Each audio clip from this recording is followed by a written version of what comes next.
వరంగల్ జిల్లాలో ప్రేమోన్మాదికి ఉరిశిక్ష పడింది. 2024 జులైలో ప్రియురాలి తల్లిదండ్రులను నరికి చంపాడు ప్రేమోన్మాది నాగరాజు.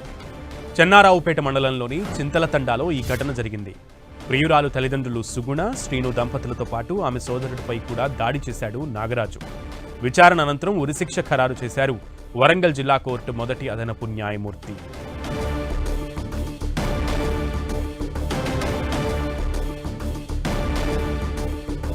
వరంగల్ జిల్లాలో ప్రేమోన్మాదికి ఉరిశిక్ష పడింది. 2024 జులైలో ప్రియురాలి తల్లిదండ్రులను నరికి చంపాడు ప్రేమోన్మాది నాగరాజు.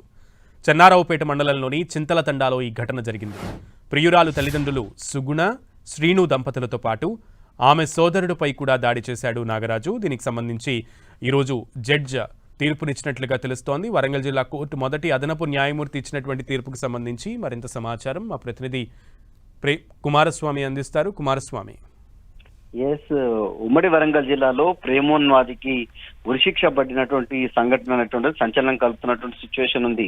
2024 జూలై నెల లోపల ప్రియురాలి తల్లిదండ్రులను నరికి చంపినటువంటి సంఘటన ఉమ్మడి వరంగల్ జిల్లాతో సహా తెలంగాణ రాష్ట్ర వ్యాప్తంగా చర్చనీయాంశమైంది. దీనిపైన అప్పుడు ఆ సంఘటన లోపల ఎవరైతే బాధ్యుడున్నారో ప్రేమోన్మాది నాగరాజు పైన పోలీసులు కేసు నమోదు చేసుకొని బాధితురాలు, అదేవిధంగా బాధితురాలకు సంబంధించినటువంటి బంధువుల నుంచి వాంగ్మూలాలు, సాక్షుల నుంచి వాంగ్మూలాలు సేకరించిన తర్వాత కోర్టుకు సమర్పించడం జరిగింది. దీని మీద మొత్తంగా కూడా విచారణ కోర్టుకు సంబంధించినటువంటి ట్రయల్స్ గత కొన్ని రోజులుగా జరిగాయి.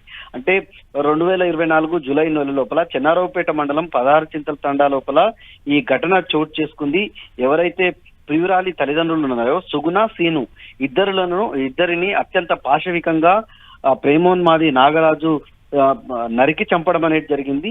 అప్పుడు ఆ ఘటన లోపల ప్రియురాలు, అదేవిధంగా ఆమె సోదరుడి పైన కూడా ప్రేమోన్మాది దాడి చేయడం, వాళ్ళు తీవ్రంగా గాయపడడం అనేది జరిగింది. అంటే ఈ ఇద్దరికి సంబంధించినటువంటి ఫిర్యాదు మేరకు ఏదైతే బాధితురాలకు సంబంధించినటువంటి బంధువులు బాధితురాలు ఇచ్చినటువంటి ఫిర్యాదు మేరకు విచారణ జరిపి కోర్టులో ట్రయల్స్ పూర్తయ్యాయి. ఈ రోజు ఉరిశిక్ష అనేటువంటి ఖరారు చేసింది వరంగల్ జిల్లా కోర్టుకు సంబంధించినటువంటి మొదటి అదనపు న్యాయమూర్తి ఈ శిక్షను ఖరారు చేశారు. అతనికి ఉరిశిక్ష విధించడం అనేది జరిగింది.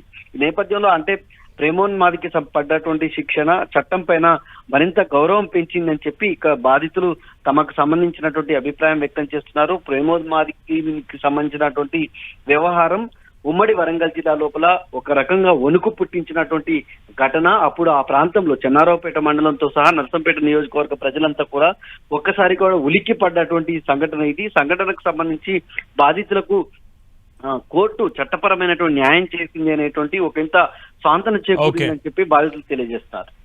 Okay, thank you.